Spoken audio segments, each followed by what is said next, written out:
The title of the sermon, Subong nga Aga, The Unfading Beauty of a Godly Wife. Subtitle, Winning Your Husband to Christ by Your Life. Now, this message is not only for women. Hindi lang ni para sa mga asawa, kundi para manis sa mga bana. Kag hindi lang ni para sa may mga bana, para man ini sa nagaplano nga mamana. Amen? So para ni sa tanan, actually, the principles we can learn from God's Word applies to everyone. Okay. So I want to give you the background before we dive in sa pinagid ka essence ng word ni Lord dira. Okay, sa aton nga context. Now, the letter of Peter, duwa ka letters ni Peter no ginsulat sa mga Christians scattered all over Asia Minor or the modern day Turkey. Amo na siya, ang Asia Minor, modern day Turkey. And at this time, sa culture nila, they are suffering from extreme persecution because of their faith.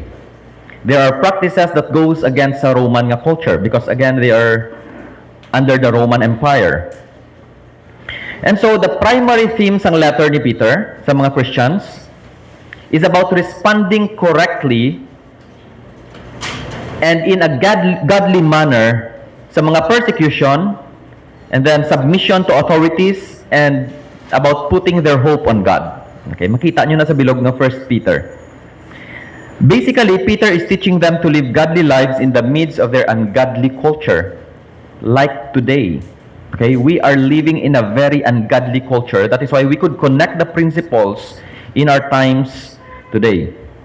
And at the same time, while living in an ungodly culture, they are maintaining their Christian values so that they can win people to Christ. Tandaan niyo nga ang ultimate goal ng Christian is to win people sa kay Jesus. Not to win arguments, not to win them over sa Baptist, okay? But to win them over sa kay Jesus Christ. So makita ninyo dira sa context. Una no ginhambal dira? Wives, right? Wives. In the same way, submit yourselves to your own husbands. So in our text, ang gina-address dira ni Peter ang mga asawa. Kaya gina-address siya on how they should live and conduct themselves, especially kung may mga bana sila nga unbelievers. Nga amo ni, kung manotice niyo, basahin niyo verse 7 bala. Ang verse 7, isa lang dira ka verse ang para sa bana. Pero ang verses 1 to 6, laba para sa mga asawa. Nga muna. Why? Because according to the Roman law, at that time, the man or the husband is the authority of the family or of the household. Butang balon, kung ano ang beliefs ng tatay, kung ano ang status ng tatay, kung ano ang religion ng tatay, kung anong prinsipyo ng tatay, amo man na dapat ang belief kag ang principle sang asawa kag sang kabataan. Ang wife has no rights. Okay, tandaan ninyo ha? According to their culture, ang mga babayi wala sang rights. Ang symbol sang authority sa panimalay ang lalaki. That is why it is a problem kung ang wife ma-convert sa Christianity. Okay, clear in that? Issue siya. Kaya nga, you are supposed to follow sang faith sang imo husband. Pero kung ang husband is a Christian, wala problema. That is why isa lang gid ka verse ang sulat ni Peter for that. But for the wife to be converted to Christianity, kag ang husband unbeliever, medyo budlay. That is why lawig ang sulat ni Peter to address this issue para ma-instruct maayo kung ano ang obrahon sang asawa. Okay? Tanawan ninyo 1 Peter chapter 3 verse 7. Anong hambal dira? Husbands, in the same way, be considerate as you live with your wives, and treat them with respect as the weaker partner. You see that? Hambal ni Peter, although that you have the full authority under sa culture, you should treat your wife with respect. Hindi mo sila pagsimo-simoon. Okay? Kay kalabanan sa mga bana, ginagamit pangkuali ni Pastor, hambal ni Pastor to, hambal sa Biblia. Ako ang head. Pati ka. No. So, hindi gali amuna. Hambal dira, and treat them with respect as the weaker partner and as heirs with you of the gracious gift of life. Ang heirs with you means equality. Equal in value. So, i-explain na nakon karon liwat. Kagambal dira, so that nothing will hinder your prayers. So, okay, so, I hope, do you get the background and the culture during that time? Okay? Sa liwaton ko, the husband has the full authority. Kung ang wife ma-convert sa Christianity, there would be a problem. So, what should the wife do? Amo nang gina-deal ni Peter sa aton context. So, tun-an naton kung anong mga qualities sang isa ka godly nga wife or isa ka godly woman. So, young people, pamati ka mo, both men and women. Kung lalaki ka nga may nobya, isa na siya sa mga prinsipyo nga pangitaon nimo sa babayi. Ano dapat ang qualities sang babayi ang pangitaon nimo kung gapangita ka pangasawon? Ano pala dapat ang qualities sang babayi? Okay. Kung ikaw babayi, ano dapat ang qualities nga makita sa imo as a godly woman? Ano ka dapat klase nga babayi? In our culture right now, may ginatawag sila nga women empowerment. Kagang version nila sang women empowerment, ang nabala nga babae nga naga-post sa Facebook nga naka-bikini, kag nakabutang dira, I am confident of my body. Because ang standards ng beauty right now sa kalibutan is kung the lesser ang imo suksok, the more beautiful you are. Nudity is beauty. Kasubo. I have seen a young people nga nag-post nga naka two-piece siya, and then my verse, I can do all things through Christ who strengthens me. Women empowerment. Okay. Okay. Tahom. Okay. Okay. So, grabe no? Grabe ang pag-twist sang kalibutan. Ano bala or diin bala dapat magkwa ang sang beauty ang isa ka godly nga women? Remember this, girls, women, wives. Ang principle sang kalibutan is opposite sa principle sang Ginoo. Wala ginayaga agree. That is why teenagers pamati mayo no. By the way, ang killer ni Charlie Kirk, 22 years old. He grew up in a very good family. Tsakto ang pagdisiplina siya, conservative ang iyang family. But pagkanto niya sa college, state college, nabilog ang ulo. Why? Principles ang kalibutan ang gintudlo. So pamati ka mo maayo because the principle of God's word goes against the principle sang kalibutan. So number one, na qualities of a godly woman or a godly wife is this. She honors her husband. Number one. She honors her husbands. Anong husband, I mean?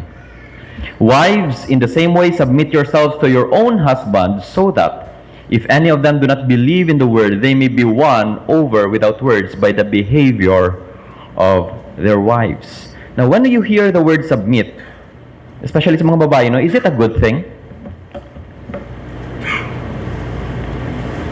Budlay o brown hindi? To submit. Mahambal kita, pastor, depende sa bana. Kung ang bana nimo perti ka sa lawayon, perti ka tamaran, perti ka baan, pastor, paano ako mag-submit? Tunan na naton subong. Okay? Sometimes we have a negative connotation of the word submit because of abuses. Kalabanan sa mga bana, especially sa, I don't know, kalabanan na, but siguro, rampant lang gid kaayo ang abuses, especially sa mga husbands. Maiban nga mga ginatawag naton nga battered wife. Right? So, are, to submit is a good thing. Submission is a godly word. It comes from the Lord. Okay, tanawanin niyo bla. How should we submit? Ang hambal dire, in the same way. Ano naman niya in the same way? Kung sa Ilonggo pa, sa pariho nga pamaagi. Now, pamangkot sa ano bala nga pamaagi? Now, lukso ka mo bala sa chapter 2 verse 13. You can see there ang word nga submission. Ang hambal ko kagina, ang context ni Peter is all about submission. Okay? So, makita natin dira, sa verse 13, ang hambal ni Peter, chapter 2 verse 13 ha, submit yourselves for the Lord's sake to every human authority, whether to the emperor as the supreme authority. Now, here we can see submission in a national level. Okay, gin-address ni Peter. Dapat, you must submit in the supreme authority, in their case, to the emperor because they are under the Roman Empire. Now, not only into a national level, you must also submit in a personal level. Tanawanin nyo sa verse 18. Okay. Chapter 2, verse 18, wala na dire. Ang hambal dira, please follow ha. Slaves, slaves naman. In reverent fear of God, submit yourselves to your masters, not only to those who are good and considerate, but also to those who are harsh. Hala, ang pag-submit gali, wala pili. And kung matun-an ninyo ang context sa chapter 2, even if they are suffering, they still must submit. Okay? So we have submission in a national level. We have submission in a personal level. Now, tanawan ninyo sa verse 21. Please open your Bibles. 1 Peter chapter 2, verse 21. Kag-ari man na diri sa tubang. Now, in a spiritual level, ano ang submission? Diri, ginpakita ni Christ ang tuod-tuod nga essence ng submission, and this is where we will get and extract sang principles katun-an naton kung ano gid bala ang biblical submission. Tanawan ninyo. For to this you were called, because Christ also suffered for us, leaving us an example that you should follow his steps, who committed no sin, nor was deceit found in his mouth, who, when he was reviled, did not revile in return. When he suffered, he did not threaten, but committed himself to him who judges rightly, who himself bore our sins in his own body on the tree, that we, having died to sins, might live for righteousness, by whose stripes you were healed. So makita ninyo dira that Christ submitted himself to the Father. And because of that, Christ suffered. Christ died. But at the same time, Christ served his mission. And what is his mission? In carrying our sins on the cross, in paying the price, and in forgiving us so that we might live. You see that? In a spiritual level, mambali mo kung mag-submit ka, malugi ka. But Christ has set us an example that we should submit ourselves, in his case, to the Father, but at the same time, it served a greater purpose in the saving of the many souls. Jesus is always our reason, our example, and our inspiration to submit. Mga asawa, since this is primarily directed sa inyo, tandaan ninyo nga ang primary nga reason kung nga mag-submit ka sa imo bana is hindi ang imo bana kundi si Kristo. Amen. Tanawan naton. Okay, Ephesians 5:22-23. Anong hambal dira ni Paul? Wives, submit yourselves to your own husbands. Sa imo bana ha, hindi sa bana sang piakbalay. Sa imo bana. Nga ginhambal ko na because sometimes mas buot pa kita sa bana sang iban compare sa inyong mga bana. Okay. Wives, submit yourselves to your own husbands as you do to the Lord. For the husband is the head of the wife, as Christ is the head of the church, his body, of which he is the Savior. Husband, you are the head. Wife, you are not the head. And you're not also the neck. The husband is the head of the family. He is the head of the wife. Kagangambal dara, just as Christ is the head of the church. Kita ninyo dira? Christ is always the reason sa ginatawag naton nga submission. Now, based on the context, what can we learn about submission? Number one, Submission is to surrender and give up your rights even if it means to suffer. Mamati, mga babayi ha? Kay kabudlay mag-submit bala? Kag kakapoy, di bala? Submission is to surrender and give up your rights even if it means to suffer. But in the case of God, we are to suffer for a greater good because God commanded you to submit. Again, submission is good. Why? God created hierarchy and order which results in unity and harmony. Tandaan ninyo nga may gin-design ang Ginoo. You know what? Anong ginaguba sa society, subong? Ang design sang Ginoo. Why? Dapat ang family is made up of man and woman. Subong ano ginahimo sang Yawa? He confuses people. You can be a woman by wearing a makeup. Imagine the society right now nga pwede lang magpakasal ang babayi sa babayi, ang lalaki sa lalaki. That is why we are so confused right now. Ang marriage is the foundation of the family and the family is the foundation of the society. Anong unang gubon sang Yawa? Marriage, tandaan gina ninyo. That is why God has set an order in the beginning. God created the man and the woman, and the first one He created is Adam, not the other way around, because Adam is the head.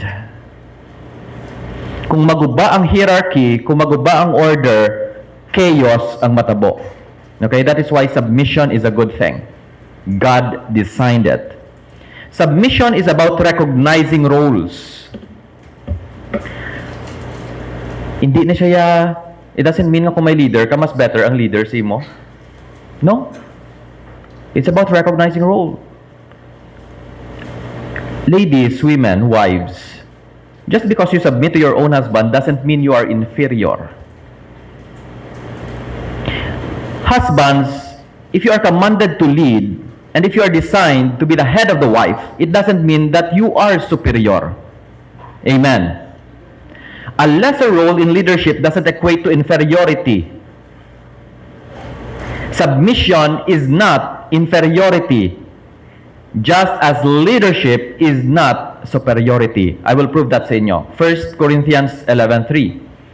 Ano hambal ni Paul? But I want you to realize that the head of every man is Christ. And the head of the woman is man. And the head of Christ is God. Sino kunong head sang man? Si Jesus. Sino ang head ni Jesus?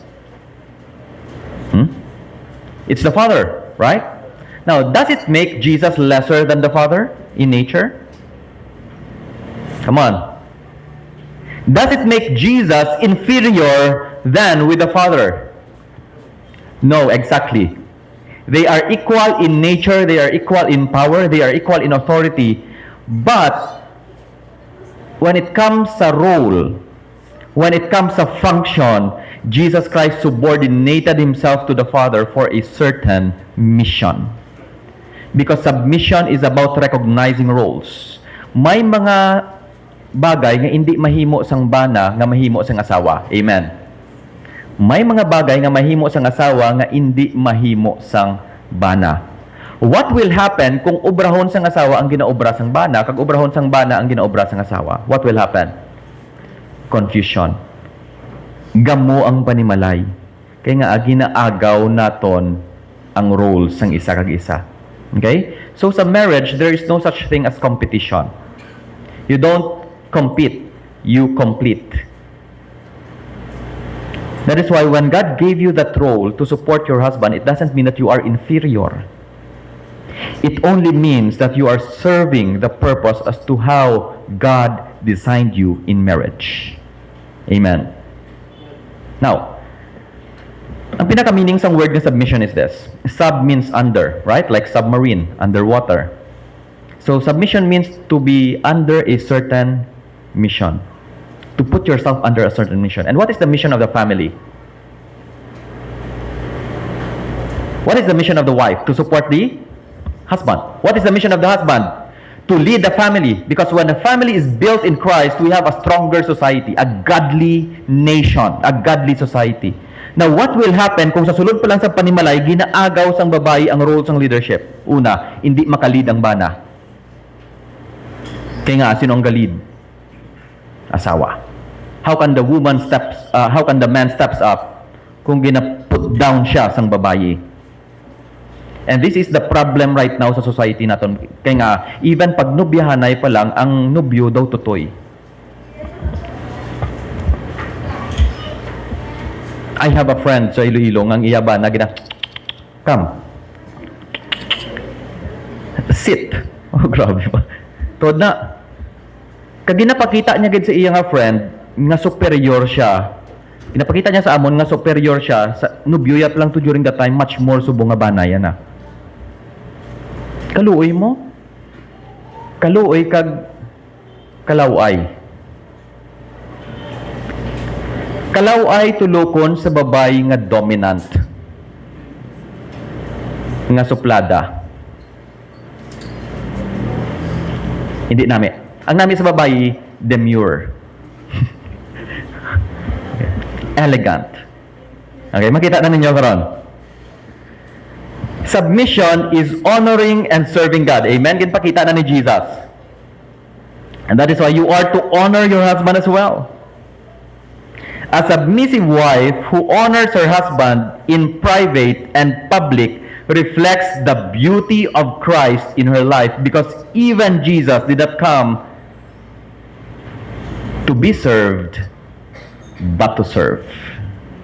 Amen. Christ is always the reason, He is always the example, He is always the model sa ginatawag natin nga submission. And if Christ has done a very good thing in submitting Himself to the Father for a certain mission, wives, submit yourselves in the same way. Amo nang hambal dira. Amen? Chaos happens when God's order is reversed. Matunan na naton in the last message. Nga din halin ang paguba sang kalibutan, ang pagsulod sang sin. Di blang order sang Ginoo that He created Adam so that Adam could dominate the world. You should have dominance over all creation, and then God created Eve. So si Adam una, si Eve. And then ang authority ni Satan ara sa dalom. Okay? Kaya ang tao dapat ang magdominar sa kalibutan. But what happened in the garden? Si Eve nga dapat mamati sa kay Adam, diin siya namati. Sayawa. Okay. Si Adam naman nga dapat mamati sa Ginoo, kay ang head ni Adam ang Ginoo, diin siya namati. Sa kay Eve. Sino ang may last say pagkaon nila sang mansanas? Di ba nag-stuck diri sa tutunlan ni Adam's apple? Okay. Mansanas to? Okay. Wrong doctrine now. Okay. Sino dapat ang may last say? Remember na wala nagsulod ang sin sa pagkaon ni Eve. Nagsulod ang sin, sa Romans chapter 5 verse 12, sin entered because of Adam's sin, not because of Eve's doing. Kaya dapat ang may last say si Adam, hindi si Eve. That is why pag akig sila sang Ginoo, hambal sang Ginoo, pag curse niya kay Adam, by your sweat you shall eat, hambal sang Ginoo. Cursed is the ground because you listened to your wife. It doesn't mean nga kung banak, hindi ka mamati si mo sa psst, nga, pagwakal. Psst. Hindi na mo botang balon. Botang balon that the husband should have the last say. He is the one leading. I always hear this sa akong mga friends. Sambal nila, tamaran ko sang gamo. Hindi ko under. Tamaran ko sang gamo. Hindi under ka gidya. Tamaran ka lang mag-ako. Now, in a practical nga sense, wives, mate, what does it mean to submit and honor your husband? It is a commandment from the Lord. What does it mean? Very simple. You allow your husband to lead. He cannot lead if you take the lead. Butang balon, in every decision, siya dapat ang may last say. Now, what will happen if may conflict? Usually, ano kakatabo? Hindi magpaperdi ang asawa. Nagasunggod ang asawa, hindi magsapak sa bana, kag usually ang asawa, nagahampang sang pakot-pakot. Gusto niya mapaktan sang bana ang iya sunggod. Imagine kalabot na kisay sa katuig, wala gihapon sila kasapakay, kay wala na pakot sang bana kung naano ka. Hoy, naano ka? Pakta ah. Yeah. Bala ka da ah. Pakta ah. Amen mga wife? Amen? Mo kita sana eh. Now, in every decision, kag kung may conflict, diin mo hatag ang desisyon sa bana. Sa bana. Siya dapat ang may last say. I've heard one husband nagambal sa akon nga, hambal ya, pastor, ako yung may last say sa balay. Ano hambal mo ha? Mangkot ko siya. Hambal ya, yes dear. Pero siya ang may last say. Okay? So, dapat ang bana ang may last say. Tandaan ninyo, in every conflict sa panimalay, hindi ka na magrason. Once ka maghambal ang lalaki nga hindi gina. Because if you obey that, you're not only honoring your husband, you're honoring the Lord. Amen. Now, take note by the way ha, nga kung isuguon ka sang asawa, kung isuguon ka sa bana mo, nga against the word ni Lord, then you should not obey. Clear kita da hindi? Kaya ang una nato ng wife, no, ang una ninyo nga submission is not to your husband, it is to the Lord. That is why, hindi sa tanan nga bagay, obey mo ang bana mo. For example, mambalang bana mo, dai mo da nga watas bangko. Kuwadang M16. Okay. So, don't obey. Okay, tanawan ninyo, Ephesians 5:24. Now, as the church submits to Christ, so also wives should submit to their husbands in what? In how many things? Come on. In everything. Sa tanan nga butang. Now, you give him the privilege to lead. He could not be a leader kung ginaagaw mo ang iya role. Amen. Kung gina-insist mo ang imo gusto, then you are not a godly wife. Ari paged. Not only that you allow him to lead, do not correct him in public. Ari paged. Amo paged ang isa kasubo. Kung mag-asawa ka mo, upod yung bata nyo, tapos ang bata magpasaway, ano usually ginahambal sa asawa? Sunod na kay tatay niya. Kung makita sang iba na medyo pango ang ilong niya, anong hambal sang asawa? Sunod na kay tatay niya. Kung nag-utot ang bata, kagperti ka baho, anong hambal nyo? Wala ka mo hambal, ibig sunod na sa akon, right? Sunod na kay tatay niya. Tanan nga malain, sunod sa tatay, tanan nga nami, sunod kay nanay. Amen? Kadlaw ka mo ay. Now, it is as if nga ginaput down naton ang lalaki. Mga asawa pamati mayo. Do not correct your husband in public or speak derogatory words about him in front of others. Bakit? Nano ka manimay kung mango si mong klase tao. And usually, guilty ang mga asawa, as I observed, by the way, in my 40 years of existence sa sininga planet Earth. What I observe is this, no, nga, ang babae mahilig mag-put down sa ilabana, especially kung ang ilabana upod sa ila friends, it is as if na gina-elevate nila ang ila self. Hindi nami sa asawa, especially when you are in the table with children, tapos i-correct mo ang bana mo, kag i-put down mo siya, kag i-insist mo ang imo gusto, how would the children see their father? Weak, incapable leader. Then do you expect your children to respect their father? Kag matingala, kangaway ninyo sila respeto kay tatay man. Kay ti ikaw lang man put down sa bana mo. Right? It happens sa aton. Especially kung ang bana mo upod niya, ang iban niya nga barkada, hindi gid pagsimu-simua. Kalain pamatian. Okay? Now, ari pagid. You inquire from him before doing anything related to family matters.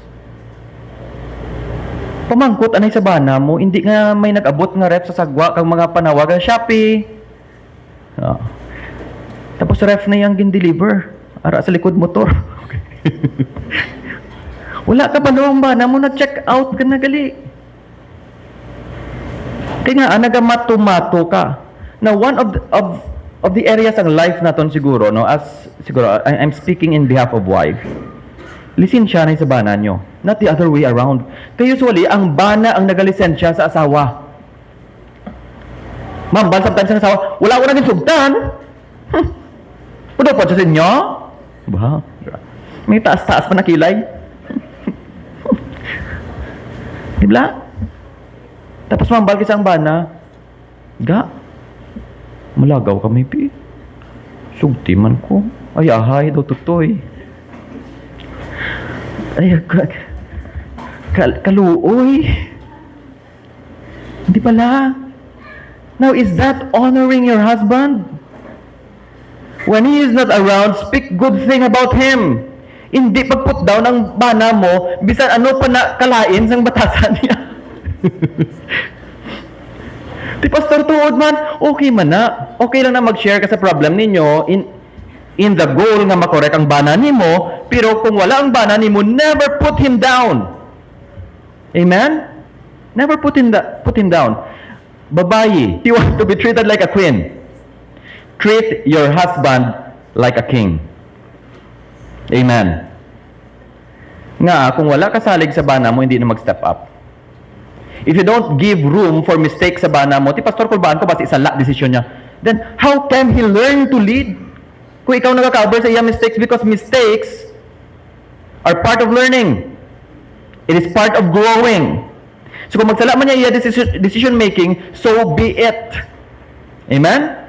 Kaya nga, kung may salig ka sa lalaki, nag-step up ang lalaki, hindi man na magsugot ng magpaperdi. Pero kung wala ka salig sa bana mo, ginasimo-simo mo, kamango, simo, ikaw pa yung ma-decide. Graduate kuya sa college, noy! Driver ka lang! Kasi sa lang, may alam, manggid nga asawa mo. But then again,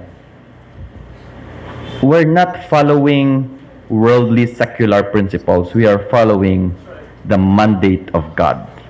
Kung budlay mag-submit, take it by faith. Kaya nga, after all, sinong nag-vindicate how? Ang Ginoo. Amen.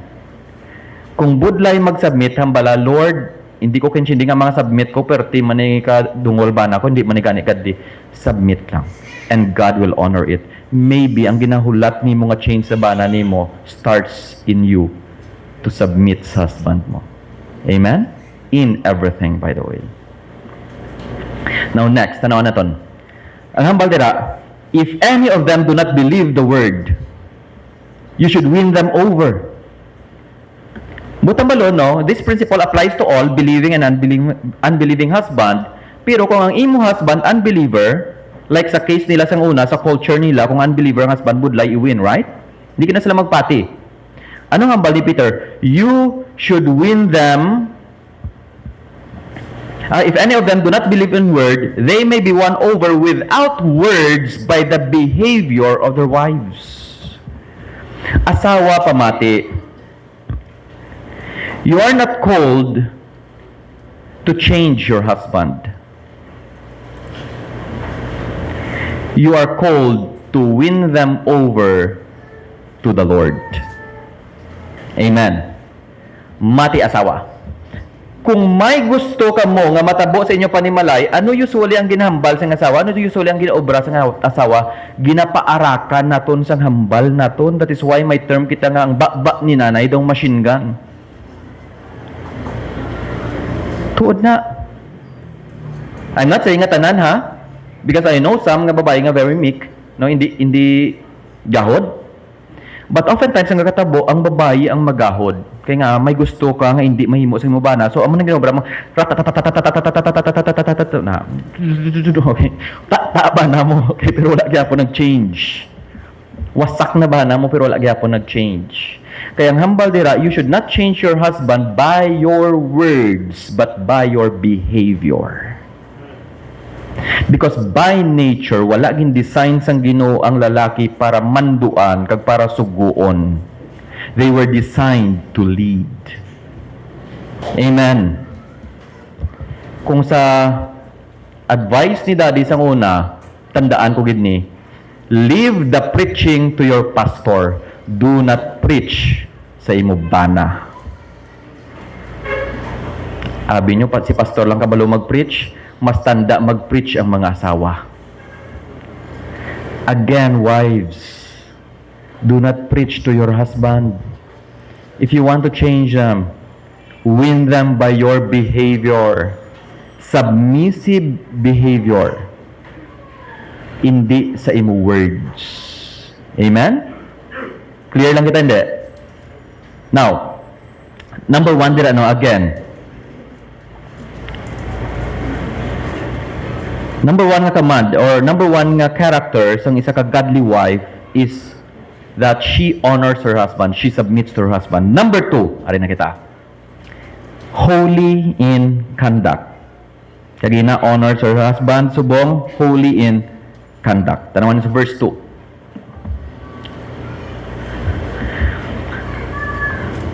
Okay. Wives, in the same way, submit yourselves to your own husbands, so that if any of them do not believe the word, they may be won over without words by the what? By the behavior of their wives. Verse 2, when they see the purity and the reverence of your life. Ano butang balon sa purity? Purity means holy. Okay? It means set apart. Nga godly ang imo words, godly ang imo thoughts, and godly ang imo nga deeds. Ang reverence naman is the fear of God. That is to say, a life that is in full submission to God's authority.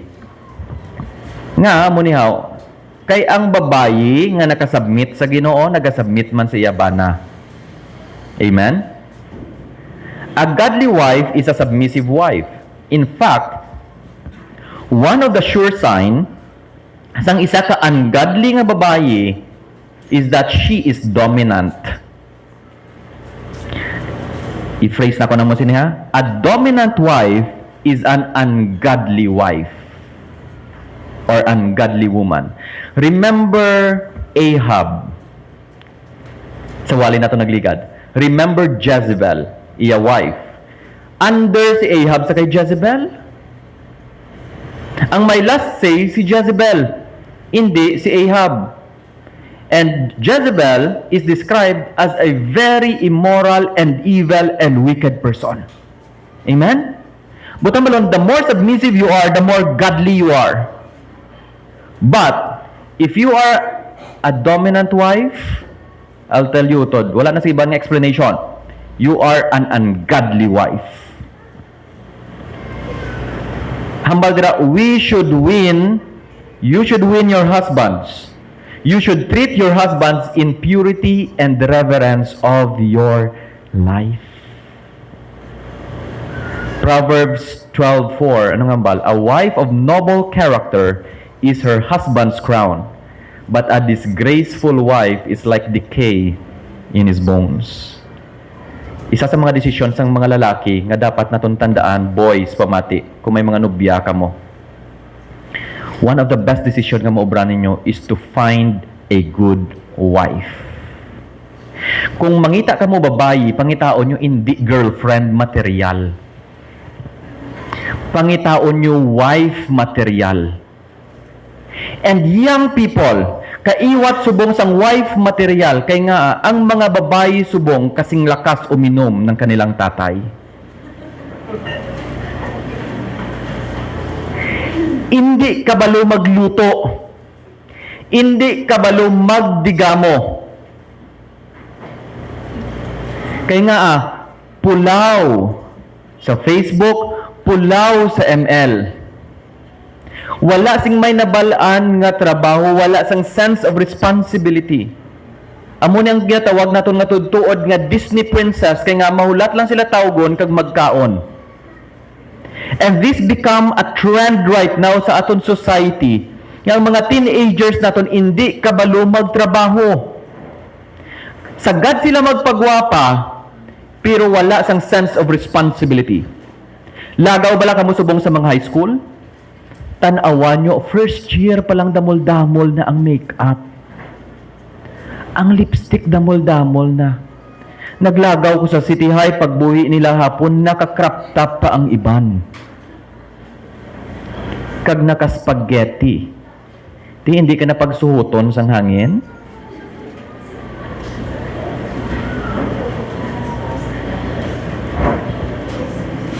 Hindi nasubong, like, if you are looking for a quality nga woman, pamati men, look for a wife material, not a girlfriend material. Amen? Ambal, kaya ti pastor ga pangita, kuya sang pwede ko malagaw sa dalan, hindi lang niya pang balay bala. Ano, pwede ko ma-display bala sa dalan. Utod, matun-anan naton karon nga hindi na amo. Okay? Nga hindi na amo. Okay. Now, in another sense, if you cannot change your husband by your words, no, or by God's word, then live the word you preach. Amen. Sometimes, ang mga bana, wala nagatanaw sa, or wala nagapamati sa hambal nimo, pero nag-observe sila sa gihon nimo. Nag-observe na sila. 1 Peter 2:12, unang hambal ni Peter, in the same context, live such good lives among the unbelievers, that though they accuse you of wrongdoing, of doing wrong, they may see your good deeds and glorify God in the day of visitation. Again, the second quality of a godly wife is that she is holy in conduct. Behavior una. Okay? Submissive ka. Holy ka. Godly ang imo behavior. Because you could not win your husband by words. You win him by your godly character. Number 3. Dasig lang kita. Verse 3. Humble in spirit. And I love this portion, by the way. Tanawan ninyo bala, kanami. Ladies, no, na-notice na ko sa inyo, no, in general, by the way, no, na-notice ko in general sa mga babae. Because that is how God designed women. God designed women to be beautiful and attractive. Amen, mga babae. Amen? Nga, ang aging design sa Ginoo nga laba in your hair, haba ng hair, di ba la? Or may curves ang inyo lawas? Or laba ang inyo milok? Pauti ang inyo lips? Divided ang inyo chin? Ang ilong nyo, di ba la, daw shih tzu? Sorry. Taas ang ilong? Why? Nga mo na. Because God designed women to be beautiful. Amen? That's why we men, hindi kami nga mga lalaki okay? We men are so conscious of their beauty. Now here makita natin sa context that there are two kinds of beauty. Outward and inward. Basahan natin ng text. Your beauty should not come from outward adornment such as elaborate hairstyles and the wearing of gold, jewelry, or fine clothes. Rather, it should be that of your inner self, the unfading beauty of a gentle and quiet spirit, which is of great worth in God's sight. Okay, notice the term gentle and quiet spirit. That is humility. That is meekness. Ang tuod nga beauty comes in humility and in meekness, not in makeups.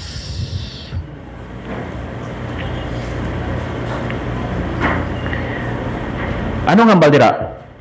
Your beauty should not come from outward adornment. Anong mga outward adornment dira ginambal? Hairstyle, jewelries, and fine clothes. Sino may jewelries dira? Sino nami ang hairstyle? Sino nami ang bayo. Okay.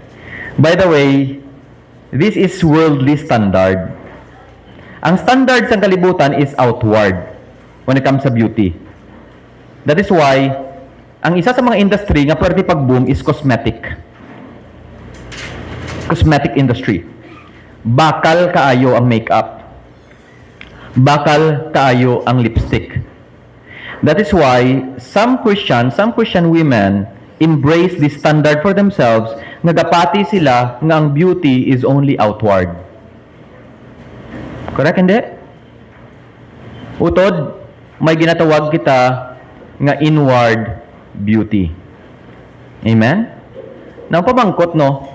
May laway bala sa mata sang Diyos?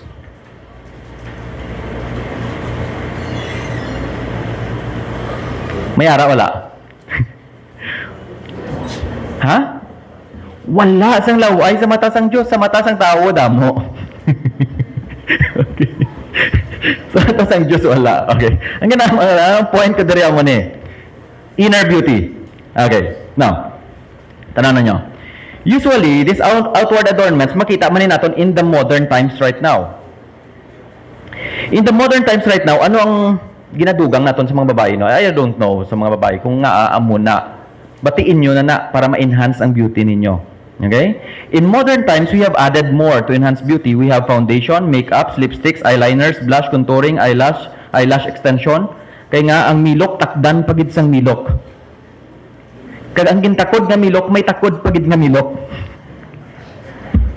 May eyebrows nga tattoo. Okay? May mga braces pagid. Di ba? Kung may braces ka, lain ang imo pronunciation. Okay? Napakita mo gina yan. Para makita sa iban. And then we have luxury bags. And you know what the trend right now is? Nudity. Ang kalibutan subong ginatudlo that nudity is beauty. Utod, when it comes to Bible, decency is beauty. Amen. Ladies, be decent. Hindi pagpagwaa ang kanal sa tunga sa inyo dughan. Kalaw ay tulokon. Dagdagan gani na tiki iyawan kagid kwa. Ang kalibutan delights in sexual perversion. Amen. Ang hambal sa Biblia nga ang beauty naton should not come from outward but from inward. Nga ginambali ni Peter because under sa Roman nga culture sang una, they were famous for elaborate hairstyles. Amo ginambal ni Peter. Ngang ilang mga braids sa hair, katangkas-tangkas, tanawan nyo bala i-research nyo bala sa ChatGPT, ang itsura sang Roman nga babae, ang empress nila. Lain-lain ang hairstyle nga nagka-curl-curl, do pansit kanton nga nagtiga, gasaka pa na, gatangkas-tangkas. Okay? Kay amo na ang trend during that time. Kung nami hair nimo, mas gwapa ka. Kung mas damo ang jewelries nimo, mas gwapa ka. Okay? So Peter is making a point, ladies, pamati, that you should not be attractive outwardly, but inwardly. Now, against ba lang Bible sa pagpagwapa, yes or no? Against ba lang ang Bible sa pagpagwapa? No. Sarah is beautiful. Rachel is beautiful. God created you beautiful. Pero hindi ang against lagit sang Bible is kung ang imo mindset as a girl ng imo beauty naka-focus lang gid sa outward nga beauty. Di ba la? Kalaw ay tulokon nga gwapa ka pero laway ang imo batasan. Kalaw ay kag amo ni mas laway pagid nga laway ka na ginbagay mo pa ang batasan mo sa itsura mo. Amen. Oh, amen. Okay. So, amo nang mas nami. Okay, mati mayo ha. Amo nang mas nami. Nga gwapa ka outwardly. Nga presentable ka gusto na sa mga bana ah. Di ba la?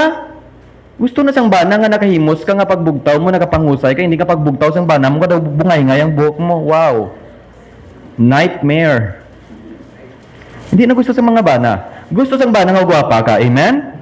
Pero hindi ka magsettle sa outward lang. Dapat ang imo concern is inner beauty. Amen. Hambal dira, your beauty should not come from outward adornment. Your beauty should come from what? Inner self. Sa sulod. Character. the unfading beauty of a gentle and quiet spirit which is of great worth in God's sight. Kaya nga kung nami ang karakter nimo, nami batasan mo, mas mawini mo ang husband nimo. Amen? You are submissive, you don't dominate, you allow your husband to lead, you are holy, you are godly, and you are humble.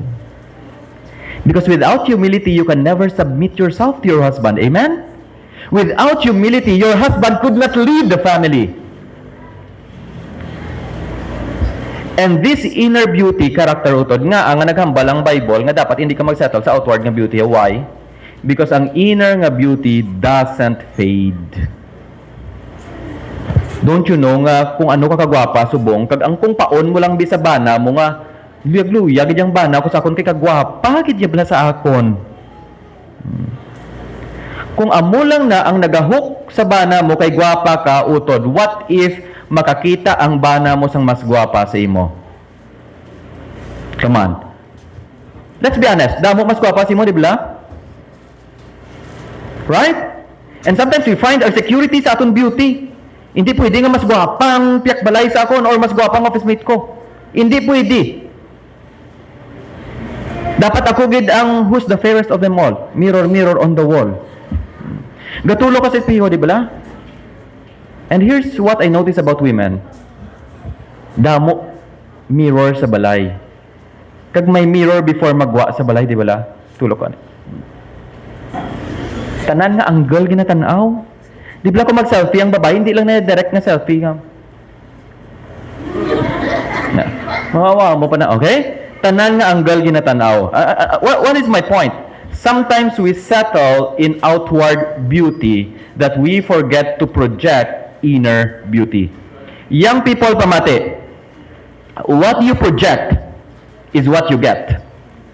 Mati, young people kung gina-project ni mo sa mga lalaki, kung gusto kag panluyagan, tapos ang gina-project mo lang body mo, kag beauty mo, what kind of men would you get? Men who are after beauty and body. Pero kung ang gina-project ni mo, batasan ni mo, nami ka batasan, godly ka, then you will attract godly men.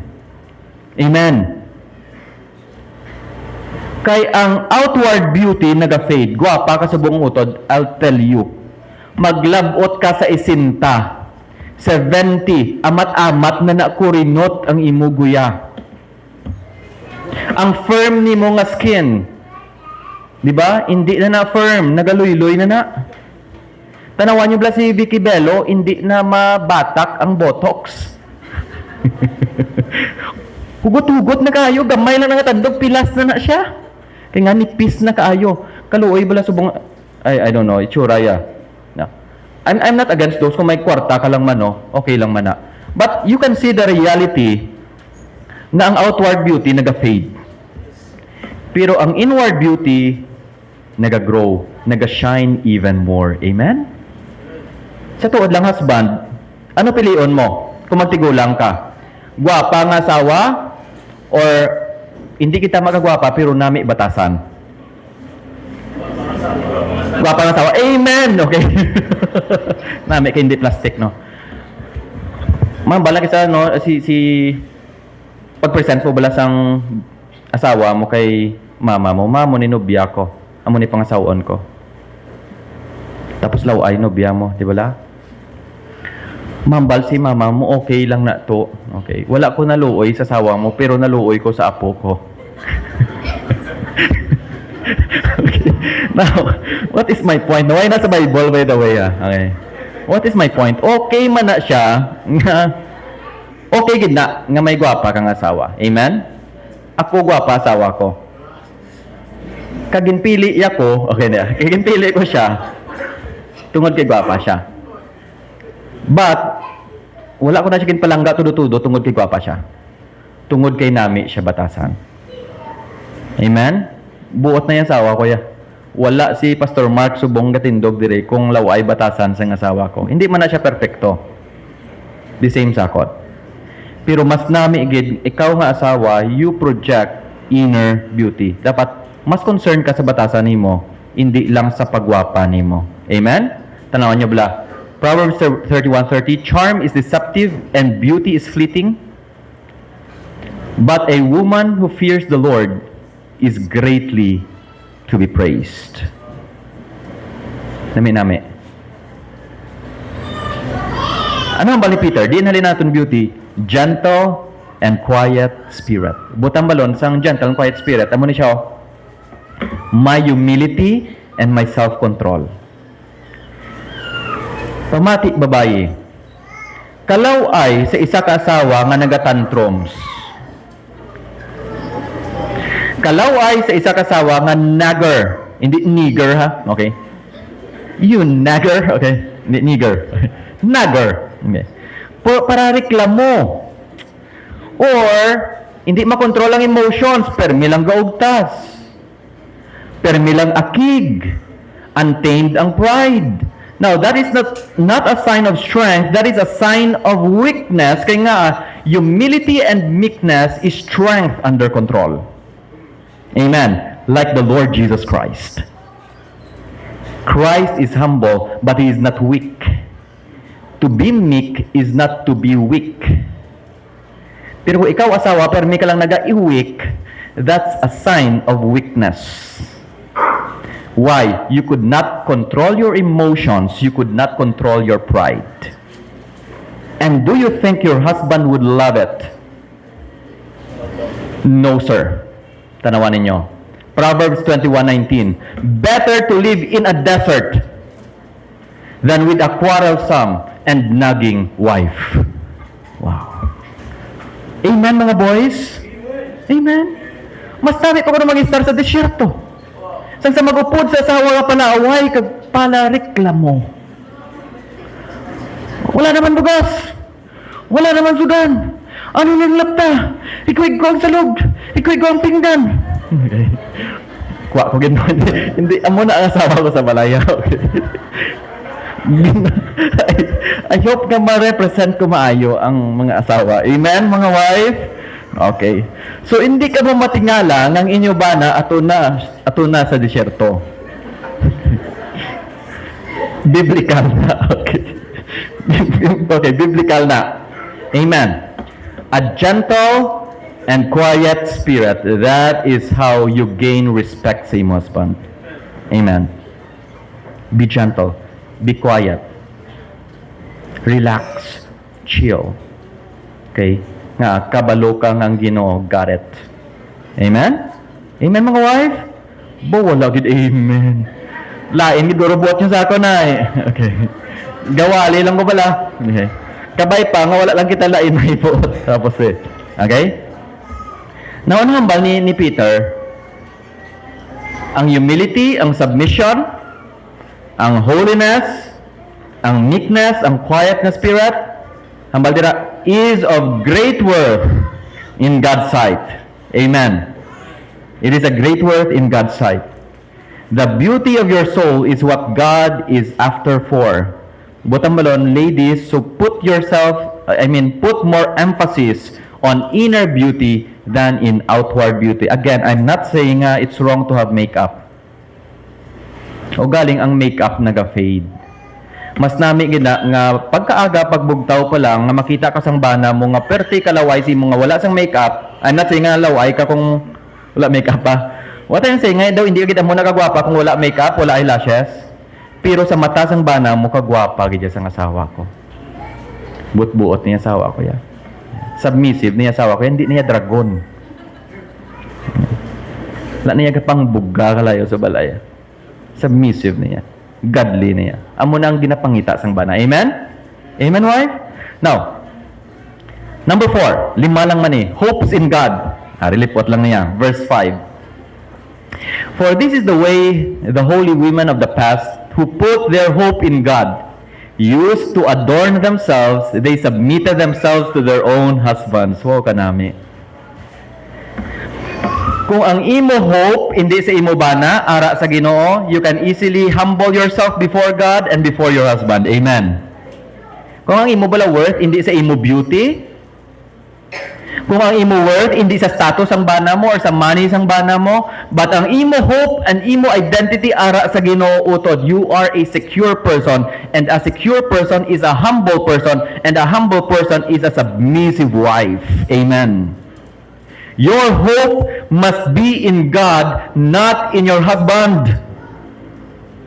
Kaya ang katabo utod amo niyo, ang aton pagsalig ara sa banata mo. Believe gid kita sa banata, okay gid na. Pero ang ultimate hope naton hindi sa aton bana, kay sometimes ang bana mo ma-fail. Amen? May failures ang bana mo, imperfect ang bana mo, budlay mag-submit utod kung ang imo hope hindi sa Ginoo. Amen. So it's a good reminder for a godly woman like you, that a godly woman put their hope in God. A wife's submission is a powerful expression of her trust in God. Amen. A submissive wife means one thing. She has her hope in God, not in her husband. Last, verse 6. Okay. Number 5 principle nga ma-learn naton of a godly wife. She holds biblical standards, not secular. Okay? Again, ginambal ko, ginalain ng secular, lain ng biblical. If ang kalibutan nag-promote sang dapat ang babae ang commander, no, it's not. It's not biblical. Kambal, sometimes kamalisin siya kung nagay commander. Hindi. It's not biblical. Okay? Lain ang gina-promote sa kalibutan. Pero a godly woman holds biblical standards or biblical principles. Verse 6. Like Sarah, so makita natin dira nga ang example ni Peter nga gingamit, hindi si Cleopatra. Kilala si Cleopatra? Okay? Queen sa Egypt na very beautiful. Hindi man si Jezebel. Okay? But si Sarah, the wife of Abraham, who is the father of our faith. Okay, Abraham is the father of our faith. That's why si Sarah ang gingamit tirang example. Nambal diraw, like Sarah who obeyed Abraham and called him her Lord. You are her daughters if you do what is right, and do not give way to fear. Okay? Butamalon, ladies, ang standard nimo of beauty is biblical, not worldly. Ang standard nimo sang womanhood, young people pamate, should be biblical, not worldly. Sarah is a biblical example of someone who is beautiful outside, yet more beautiful inside. Anong ginatudlo sa kalibutan? Feminism. That's one of the reasons kagintiro si Charlie Kirk. Because he is against feminism. Feminism is against biblical principle. Ano nga ba sa feminism? Feminism says that your identity is rooted in autonomy. Dapat baskog ka man. Dapat independent ka. Strong, independent woman. I don't need a man in my life. Wow. Independence and self-expression. While the Bible says your identity is rooted in Christ. A wife submits not because she is less, but because she is secure in who she is before God. Amen. Kita ninyong difference? Ang feminism din gali ng confidence sa iya pagkababayi. Dapat baskog man ko. Dapat ga-stand out man ko. Dapat equal gid ko ya sa akon bana. Both in authority and in function and in role. That's feminism. Result? Chaos. What will happen sa family kung duwa ang leader? Din makadtong pamilya. Wala. Because again, that is what the world promotes. Feminism says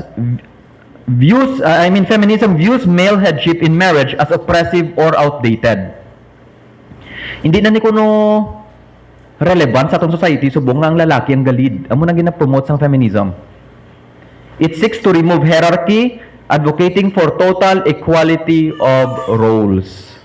Utod, this is unbiblical. Kaya nga, what does the Bible promote?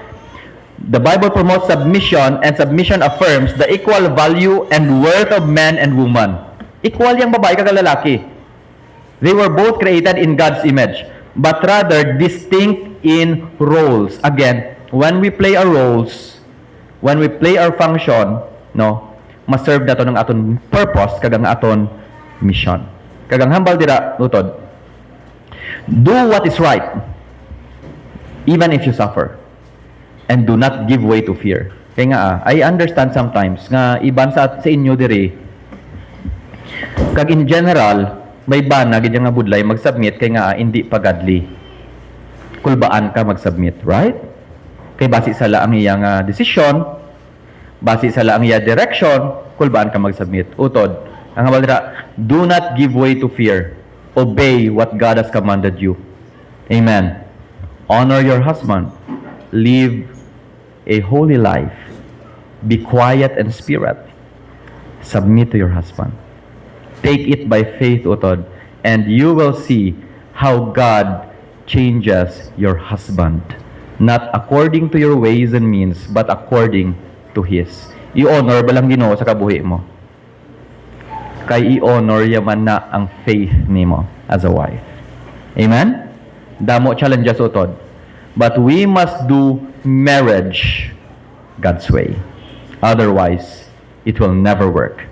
Amen? Ma-pray kita. Shall we pray?